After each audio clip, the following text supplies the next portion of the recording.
salutations to my queens and kings. My name is Wise, and I'd like to welcome you to episode 1, Black Fact. Before we get started, be sure to subscribe to the channel, hit the notification button to let you know when new episodes are up. And if you have any relevant comments, questions, or suggestions as to how to make this channel better, be sure to drop a line below.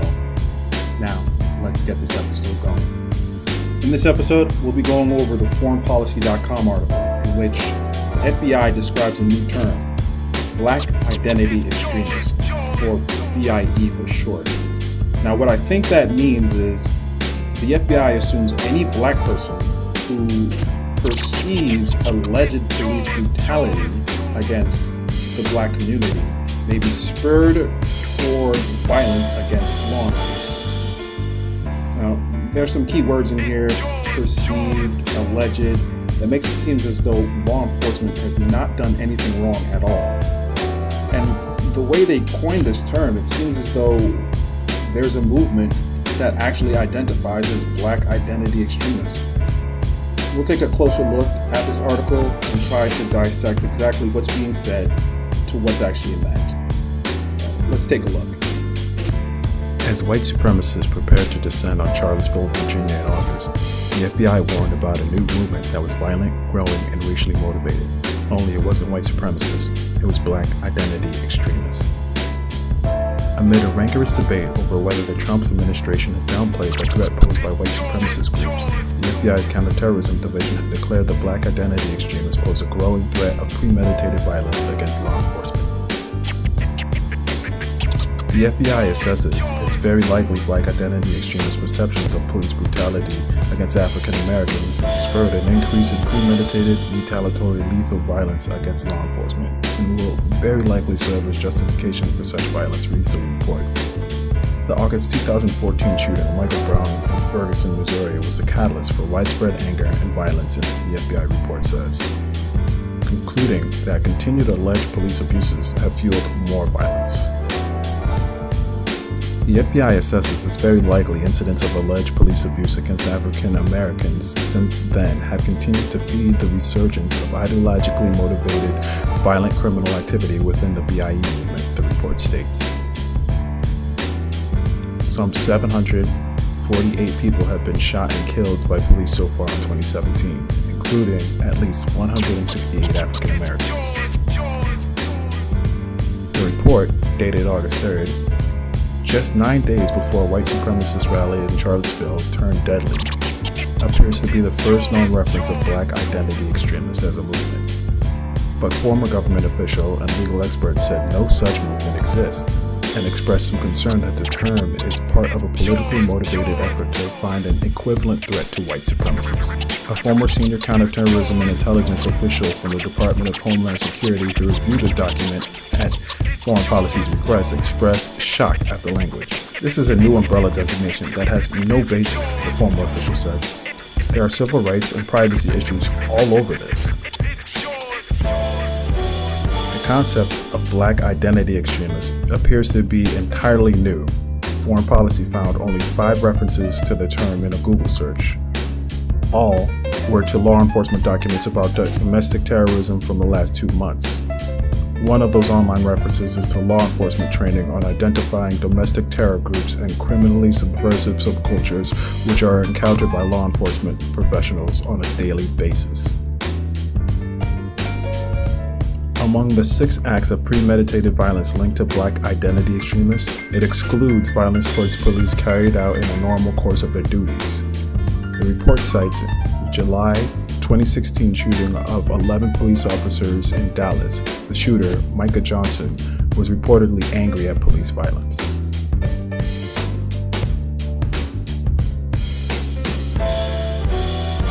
But it's still important regardless of whenever it came out. Let me get to the article. I'm going to chop up this entire conversation just so we don't have to be clear and cut about it. So I'm going to scroll up to the first paragraph. Yeah. So in this segment, there are a couple things. I'm going to talk a couple points. I want to talk about what Black identity extremist actually means and where the FBI is trying to take it, their classifications, the issues, and the outcome. So I'm going to talk about like how they define it. So in the first paragraph, the article states that the FBI warns against a new movement that was one, violent. So I'm going to break it down. The violent part. The reason they use this classification is based on the incident that happened in Texas where Micah Johnson, who was a veteran, who obviously was showing signs of mental illness and PTSD after coming back from fighting an unnecessary war, had shot and killed at least 3 police officers during a Black Lives Matter march. First off, he had no actual connection to the Black Lives Matter movement. And secondly, if you train someone to protect people who can't protect themselves, and he comes back home and he sees that these people that are innocent are getting killed, he's still going to think he's at war and has people to protect. So there's another point that they bring up. They say that the Black identity extremist movement is growing.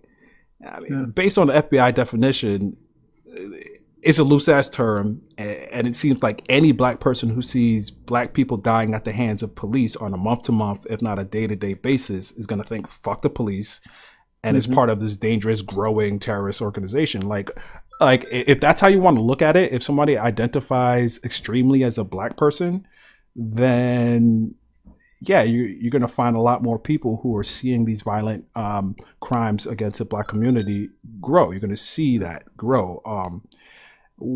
But that's neither here nor there. And then the last thing they mention is that it's racially motivated.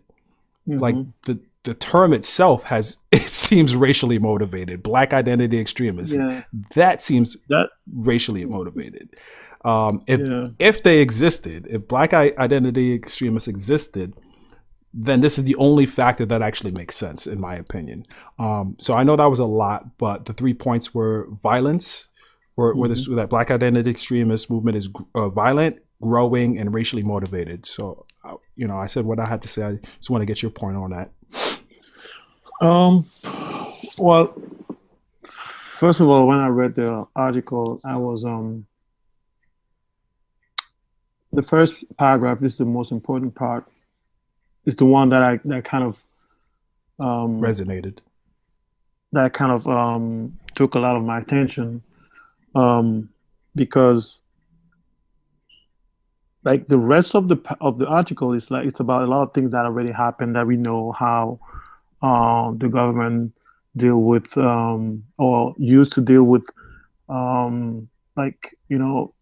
targeting people, like targeting Black activists, right? Like back in the 70s.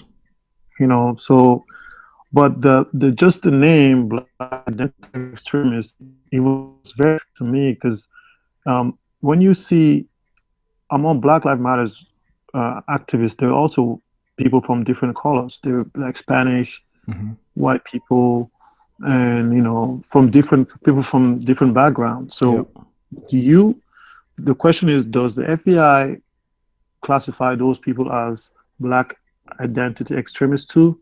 Just because they're part of the movement, or it's just Black people, right?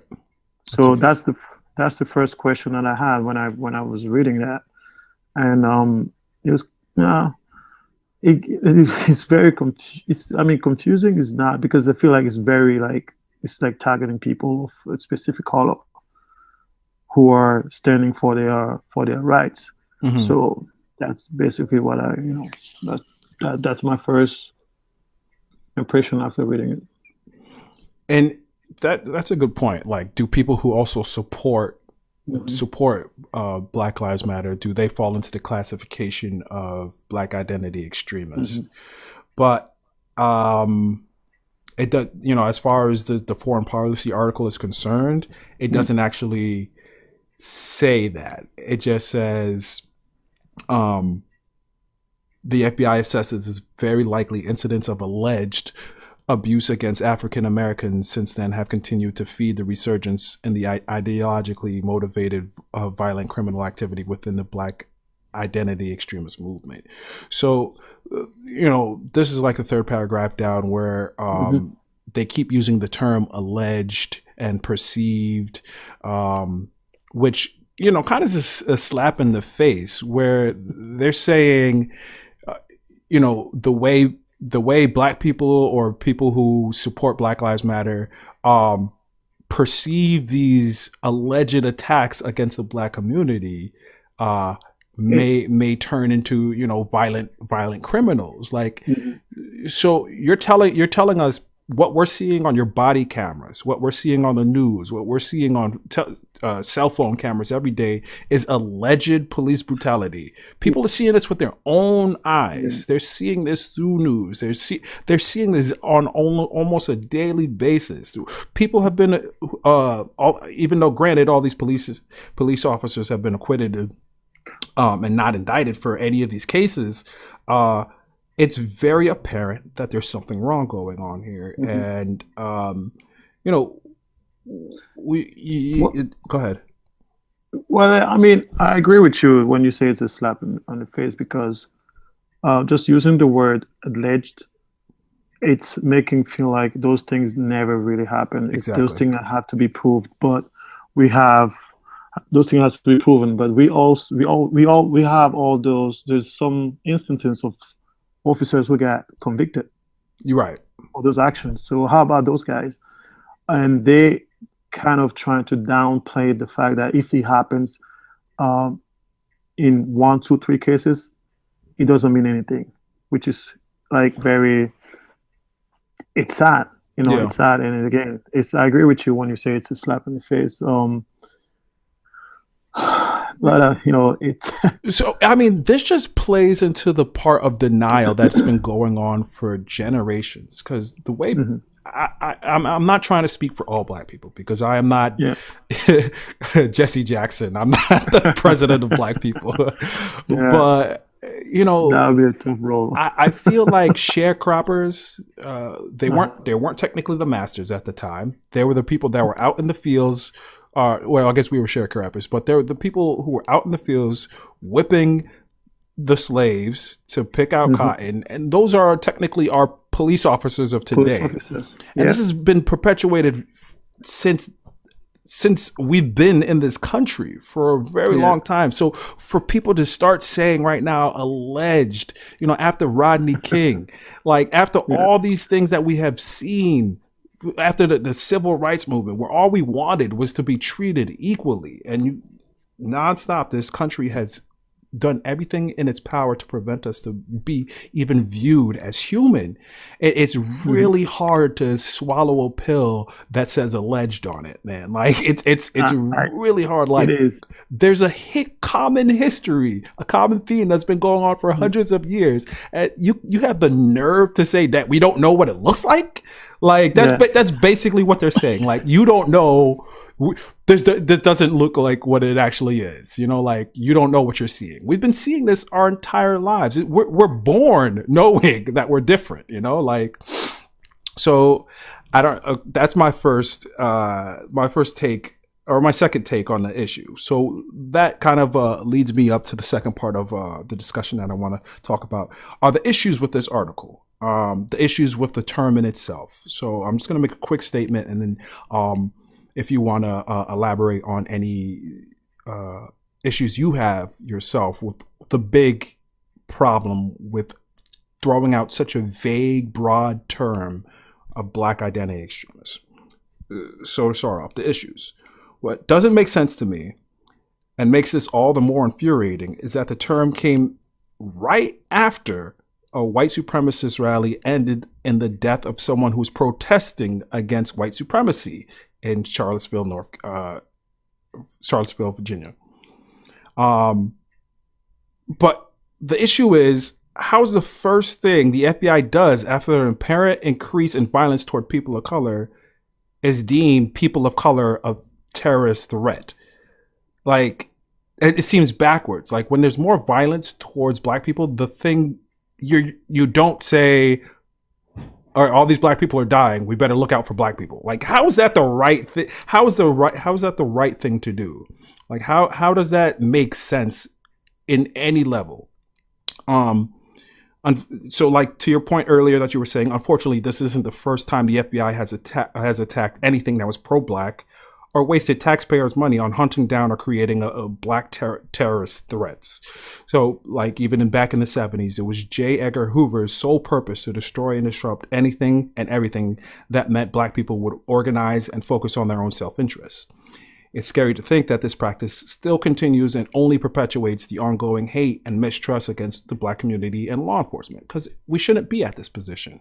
Um, it's really scary that, regardless of how many times we're the victim, the more we become victims, the more it seems this country turns us into the enemy at the same time. Like, yeah, we're hurting these people, but they're still horrible. Like that's how I feel like it's coming off.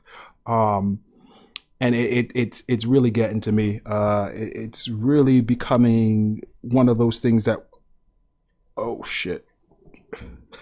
It's really becoming one of those things that we need to touch base on and try to figure out and clean up, because if we have this going on, we're going to have a huge issue, and there may be a point in term where we can't get back.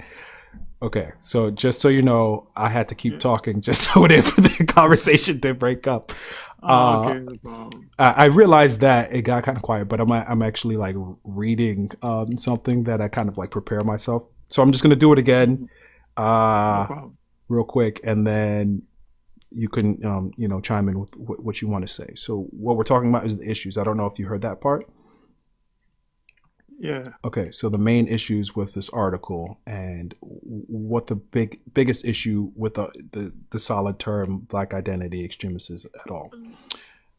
So what doesn't make sense to me and makes this all the more infuriating is that the term came right after a white supremacist rally that ended in a death of someone protesting white supremacy. This lady got hit by a car. Yep.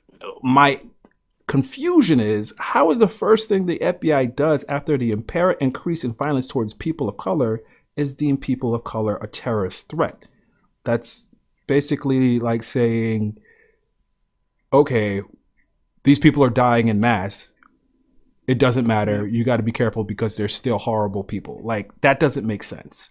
If this was happening if white people were being attacked by anybody, like God forbid, there's any incident that happens to white people, it's all over the news. It's big news. But if it happens to people of color, it becomes trivialized. It just becomes like another parody. It's just something to show for a couple of days and we move on. It's not a big deal. So that's a systemic problem where it seems like our lives seriously don't matter, because as much as we get attacked, we still how is when we're being attacked, the response is that we're the enemy, that we're becoming a terrorist threat. Like, that's just justifying all those innocent lives that got thrown away. Unfortunately, this isn't the first time the FBI, this is more to your point, this isn't the first time the FBI has attacked anything that was pro-black or wasted taxpayers' money on hunting down or creating black threats. So I don't know if you guys remember, I don't know if you remember the Black Panthers. It's like Huey Newton got shot down in his bed. He police just broke into it, no warrant. They just all broke into his house with his wife and kid there, and they started shooting him nonstop in his bed.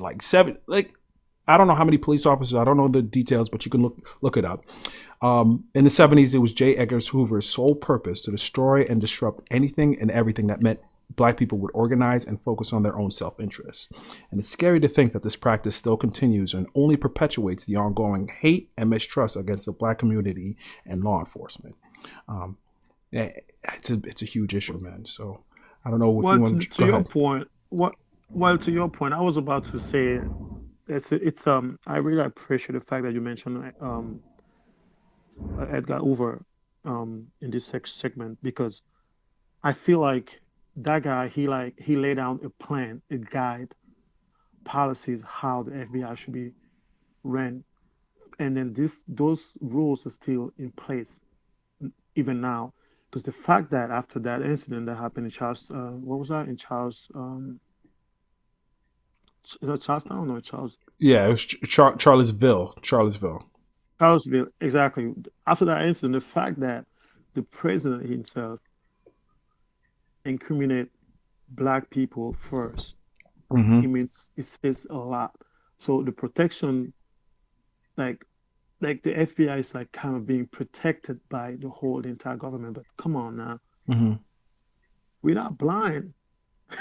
Those things have been happening in front of everybody. Like you can't hide history. Yeah, When you mentioned the killing of those the Black Panthers, Huey um, Newton.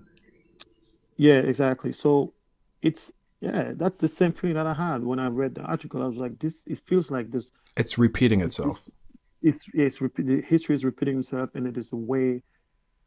There's a guideline that those guys have somewhere.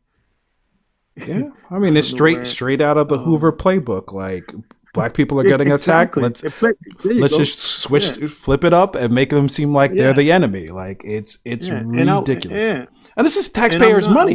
I was exactly, and I wasn't born here. Yeah, I can feel that. I can sense that. Hmm. I've been here like couple since like what 10, maybe like 10 years, but full time like 6 years. But I can see those things, and it's sad. It's sad. Like we pretending to be very progressive, but we pick um sectors where we decide to be progressive in. Right. But it's which is sad.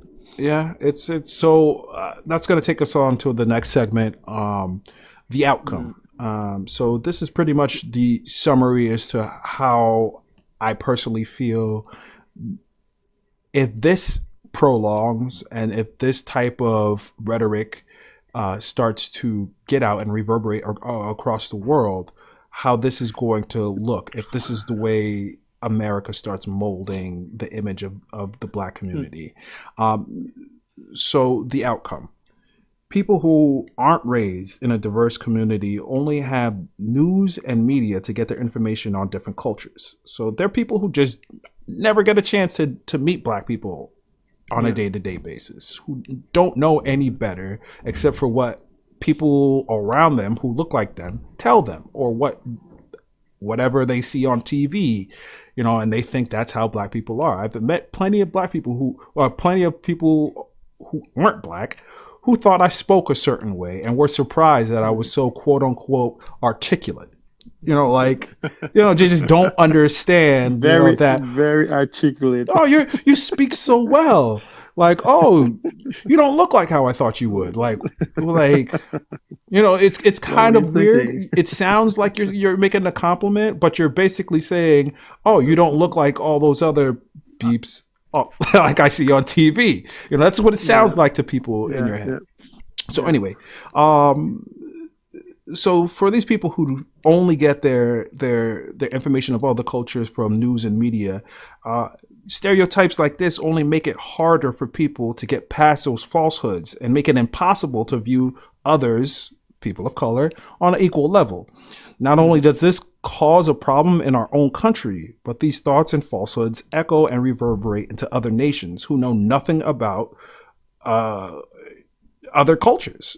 Mhm. And they assume whatever they get on media about these cultures, when a statement like this is being made and put out from such a high level, like the FBI to the world, it lets the world know how blacks are viewed in America. And unfortunately, it's not the message, at least the message that us in the black community, it's not the message we want to get out there. Just you look around the world and it seems like there is a pattern of where the hierarchy lands. Mm. Because later on, I'm going to be doing segments of um, black people in different countries, and especially in Mm. Africa, but also in Asia and Mhm. Europe. In my intro, I say there's one Mhm. resounding theme that goes on throughout the world. If you're black, and it's not just black Americans, it's black people around the world that we all need to know that there's some commonality between us. There's Yeah. something that's happening to our people that if we don't connect together on it and, don't see that, hey, I'm just from Africa, or hey, I'm a black person from Asia, or hey, I'm a black person from the Caribbean, and hey, I'm a black person. We can't do that. There's enough of that here. We can't do that. The world sees us all in a certain light, and it's not helping us if we divide amongst ourselves. So I don't know how you want to drop your outcome as to how you feel if this continues. Well, if this continues, it's going to be, the person who controls the information, who controls what you see, what you hear, can control your life experience. And this is basically what's happening. They by presenting the black community in a certain way to other black people too around the world, it's going to make even those black people from different countries to they're going to have a false image of how black people live in America, for instance, which is like overriding people experience, overriding those like people from different countries, those black people, not only those black people, even the entire world will have a different false information about what's going on here. And this is true. I'm telling you, because I'm coming from all the way there. I when I came here, I was like, what? This is not what I thought it was. There's a reason for a lot of things. And but who has the information? This country, like the country here, is in charge of showing the good image or the bad image. And if they decide to pick what image they're going to send out, we're going to keep. We won't. There won't be any evolution in the way we are. It's true. To your point, whoever controls the message controls what the image is. And the biggest problem is that black people don't control their own image. Exactly. And what that stems from is the systematic injustice, but the lack of response. I mean, I'm not blaming black people. I just want people to understand where I'm coming from. There's a lack of responsibility in our community where we aren't really we're not being fiscally responsible for the growth of our own community. If we start buying into products that black people make, if we start building black wealth, we control our own image. But if we're wearing Nikes, if we're wearing Gucci, if we're wearing Prada, if we're buying all these cars, who owns all that? Not us. If we're just spending money, you're just putting money into another person's pocket. So they control your image because you're wearing their clothes, you're wearing their jewelry, you're wearing their hats, you're just a poster boy to make them more money. You're never. I agree. So I mean, like, I'm just harping on your point as to the image that gets portrayed around the world is that you see black people in Asians are seeing black basketball players, but what they're really seeing is they're seeing the jersey that is owned by somebody, because it's not owned, that team's not owned by you. Yours. They're seeing the cologne that you're promoting. They're seeing the sneakers you're wearing. They're seeing the cars you're talking over, your voice dubbing. They're seeing all that. You think they see you, but you're just a product too. Exactly. You're just a product too. And I'm further on later on in this on this channel, I plan on bringing up some points that might be harsh. And they might sound a little conservative, but it's more to wake ourselves up, because we allow ourselves to be put in positions. Granted, not all the positions we get into are just or fair and not done by our own hands. Obviously, there's some systematic issues that play a part, but we're strong people. We've been here for mad long. We're dealing with shit for mad long. We're the type of people that weren't surprised that Trump became president. Everybody else is flipping their shit. Like, so I mean, we're we're upset about it. But how many black people were actually like, oh my God, Trump Trump became Yeah, president. yeah, We're not surprised by that shit.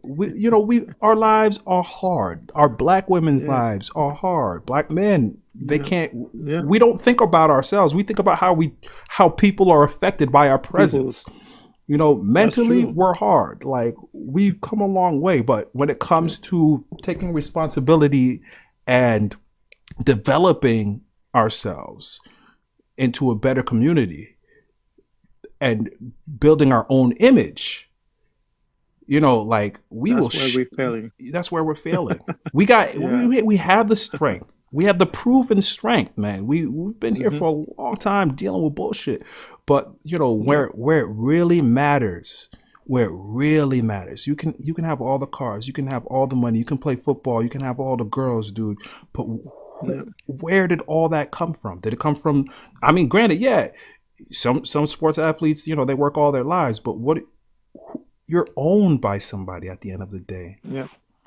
you No, I know? agree. You're right. And I'm actually really happy that some of the there's a new generation of uh, uh, retired sport athletes that are invested into sports, or having their own company, like Shaq and even Michael Jordan, Magic Johnson, all those guys. I mean, you have to be honest, like how many black owner have you seen in NBA before them? Hmm.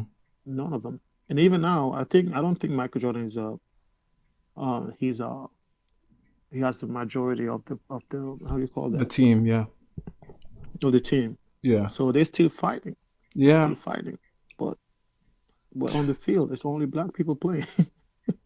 See, so I don't want to get too far off track on Hmm. the main topic, but again, this Hmm. if they want to put a label on what black identity extremist is, this is what it is. But Yeah. how I wanted to view black identity extremist, someone who views the issues in the black community and extremely wants to make them better. Like Hmm. what we're talking about, granted, we kind of veered off stream, but it's still the same goal. Yeah. We all identify. Well, Go ahead. well, it's not. Let me just ask you this question. Like, like the entire the acronym. Like, how does the FBI define extremist? This is where I'm like, It sounds as far as extremist is concerned, the way I think they're viewing it, extremist is synonymous with terrorist. That's the way they're viewing it. That's the way I all see right. them viewing it So when I see this. but when you take the whole acronym, Black Identity Extremist, I don't get it. It It's just, doesn't. I don't know. It's such a vague term that doesn't make sense. Because Sense. That's what. Yeah, it's like it it's confused. confusing. I'm sure it's confusing. Exactly. It's like a broad, the words combined is just such a broad term. Because like you say, I have a black identity because I'm black, Yes. like, or you have a black identity because you're African, and you Yeah. just, like, people have black Yeah. identities. But then when you throw the word extremist, it's just like, you're just saying anyone who's black, terrorist. Like, I think the only word that's on there that kind of like throws you off for a fucking loop is the extremist part, because you're like, Extremist part. Yeah. okay, wait, I extremely identify as a black person. That's who I am. Like, what? Exactly. Yeah. So that's how Exactly. when That's I where we're hear going. when I hear the term, that's how I Yeah. feel. So I'm just as confused as you. It's a very confusing and misleading, portrayal. Because Yeah. just because of how they outlined all the characteristics of what falls under this term, it leads you to, as a black person, to be confused. But like, if you're someone who's not black and might view this, you're hearing extremists and you're hearing the words black. Some people who never grew up with black people already have a fear of True. black people. They hear the Just word extremist yeah. and they automatically think Al Qaeda or ISIS. Yeah. Like, so it. Yeah. I think Yeah. it sounds like code words to certain people who Yeah. think that way. But if you're a black person, you're just like, the fuck is this supposed to mean? What the fuck is that? Because when I started reading the article, I was so confused. I was very confused. That's man. I was just like when I read that, I was like, wait, what? So if you have an afro, you're Yeah. wearing like a specific type of shirt, like a traditional African Mm-hmm. shirt in a black Dude, community, you were the first person who's going to be targeted or what? Like it, how? What is the line? Like where? It's and you know what? It's like usually that's like by creating confusion through words.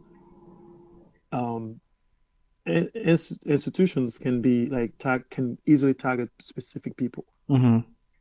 just because they can't come up with the like a precise definition of what it is. They can just pick people and say, okay, he's part of the group, Right. you know. So and that's another part that's like we're going back to Edgar Hoover, what he was doing back in the Yep. days. Yep. Because originally the think Black that Panther Party was just people doing community organization and like feeding kids before they go to school, making sure their neighborhoods were safe because police wouldn't patrol their neighborhoods themselves.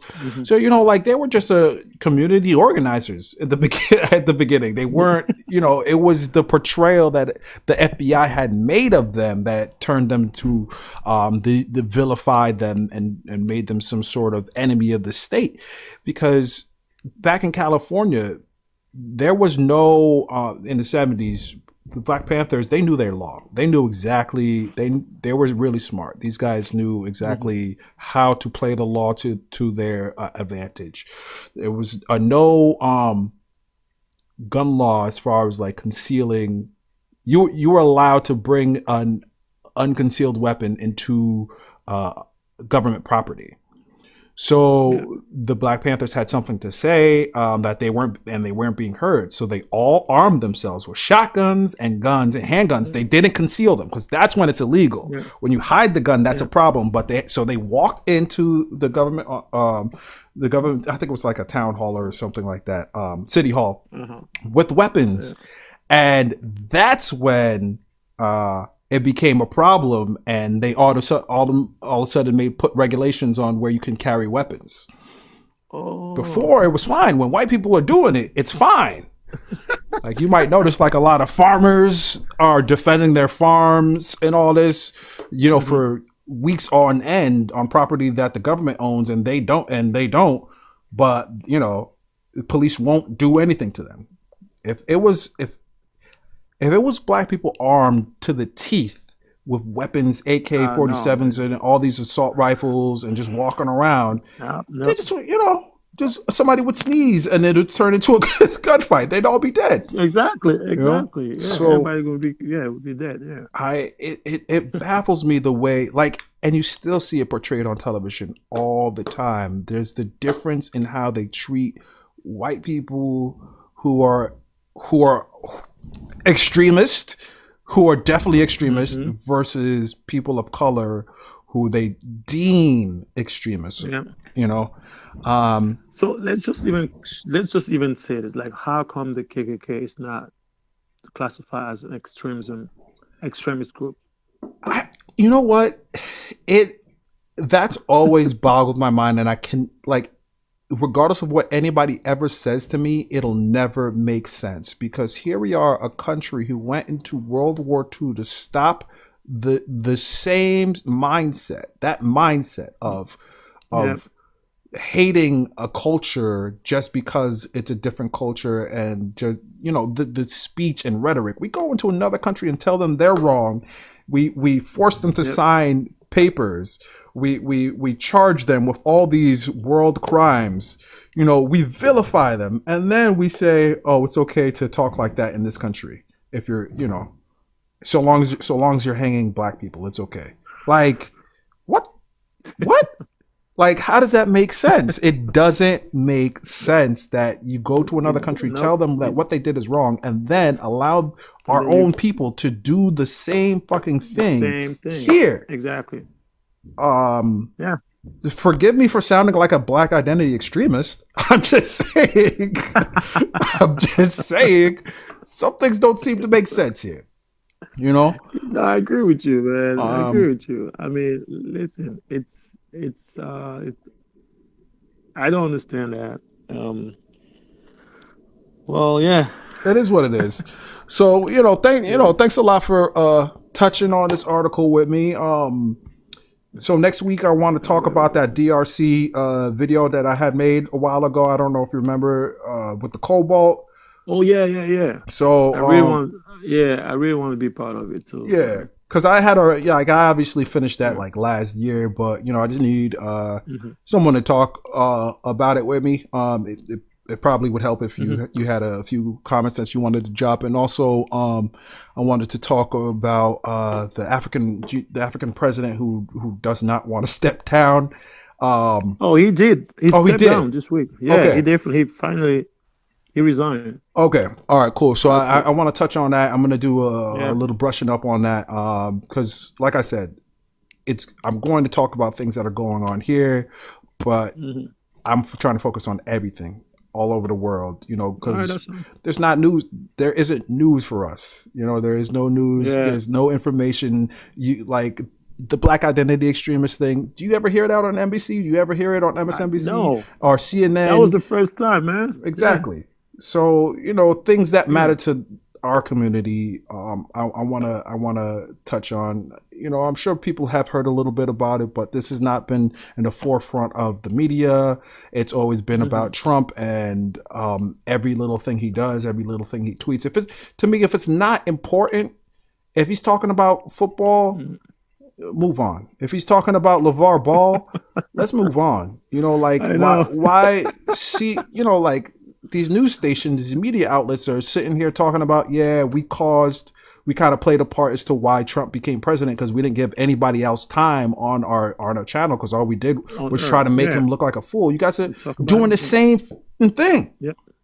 Let's talk about something else. Let's True. talk about what's important. Let's talk about what's affecting the people in the world. My focus as a this might sound extreme, Mhm. but like my focus is, my community because there's no news on us unless we're getting shot. And I'm not about that. Yeah. You know what I mean? So again, All thank right. you very much. I'm glad we got No to worries. finally do this, and I'll hit you up when we get to the next one. All right. All right, man. Sounds good. All right. Night. All right. You have a good weekend. Mm.